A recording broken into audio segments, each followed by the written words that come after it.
परस्पर विरोधी धोरण वाले दो मानवीय गुटों में संगठित शक्ति का उपयोग करके एक गुट ने अपना धोरण दूसरे गुट पर लादने का प्रयत्न यानी युद्ध से किसी देश का भला नहीं हुआ है, लेकिन युद्ध से वह देश 10 साल पीछे चला जाता है। लेकिन यह बातें पाकिस्तान और चाइना को कब समझ में आएगी। नमस्कार दोस्तों, द ग्रेट थिंग्स में आपका स्वागत है। आप चैनल पर नए हैं तो चैनल को सब्सक्राइब कीजिए, वीडियो को लाइक कमेंट शेयर कीजिए ताकि नए नए वीडियो आप तक पहुंच सके। आज हम बात करने वाले हैं अद्भुत, अकल्पनीय, अविश्वसनीय, मरणोपरांत महावीर चक्र विजेता राइफलमैन जसवंत सिंह रावत के बारे में, जिन्होंने 1962 के इंडो चाइना वार में अकेले ने ही 300 सैनिकों को मौत के घाट उतार दिया था। 17 नवंबर 1962 गढ़वाल राइफल्स की 4th बटालियन को अरुणाचल प्रदेश के नुरांग पोस्ट पर भेजा गया। तब तक चाइनीज सेना तवांग जिले को घेर कर बैठ गई थी।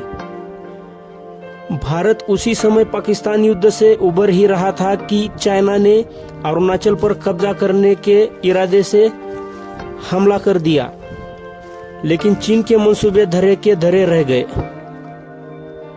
भारतीय सेना को हथियार और गोला बारूद कम होने के कारण नुरांग पोस्ट से वापस बुला लिया। सिर्फ 2 साथी लांस नायक त्रिलोक सिंह और राइफलमैन गोपाल सिंह के साथ जसवंत सिंह पीछे रुक गए। चीन ने भारी गोलाबारी की, उसमें लांस नायक त्रिलोक सिंह और राइफलमैन गोपाल सिंह शहीद हो गए।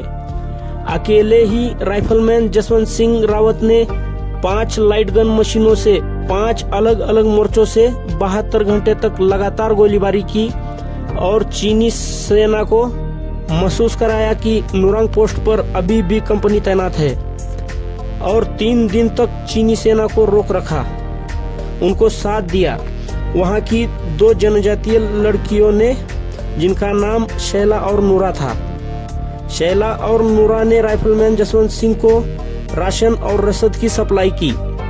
वहां के एक स्थानीय से खबर मिलते ही चाइनीज सेना आगे बढ़ी और नुरांग पोस्ट पर कब्जा कर लिया तथा राइफलमैन जसवंत सिंह रावत को चारों तरफ से घेर लिया। तब जसवंत सिंह ने खुद को गोली मारकर अपनी शहादत दी। नूरा को पकड़ लिया गया। शैला भारी गोलीबारी के आगे टिक नहीं पाई।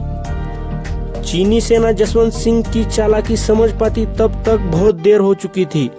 भारतीय सेना की रसद वहां तक पहुंच गई थी। वहां पर अकेले जसवंत सिंह ने 300 सैनिकों को ढेर कर दिया था।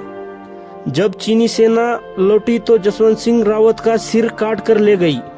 जसवंत सिंह के बहादुरी से चीनी सेना इतनी हैरान हो गई कि युद्ध विराम के बाद उनका सिर वापस भारतीय सेना को लौटा दिया तथा उनको सलामी दी, उनका कांसे का पुतला बनाया। भारत सरकार ने राइफलमैन जसवंत सिंह रावत को मरणोपरांत महावीर चक्र से सम्मानित किया। शहीद होने के 40 साल बाद कैप्टन की पोस्ट से वह रिटायर हुए। भारतीय सेना में उनका कद इतना बड़ा है कि उनके मंदिर के सामने से अपना सर झुकाए बिना कोई नहीं जाता।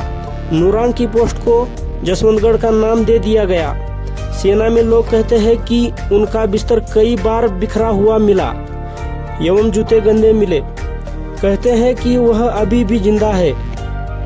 अभी भी ड्यूटी के दौरान किसी को झपकी लगती है तो जसवंत सिंह चाटा मारते हैं। सैनिकों के लिए जसवंत सिंह का मंदिर तीर्थस्थल है। स्थानीय लोग उनको जसवंत बाबा के नाम से जानते हैं। शैला और नूरा को भी अपनी शहादत के लिए याद किया जाता है। दोनों बहनों के सम्मान में एक हाईवे का नाम नूरा और एक दर्रे का नाम शैला रखा गया है। आज इतने सालों के बाद चाइना अपनी आदतों से बाज नहीं आ रहा है। उसकी नजर अपने देश के लद्दाख पर है, लेकिन अपने देश के पास जसवंत सिंह जैसे लाखों सैनिक अपने जान की बाजी लगाने के लिए तैयार है।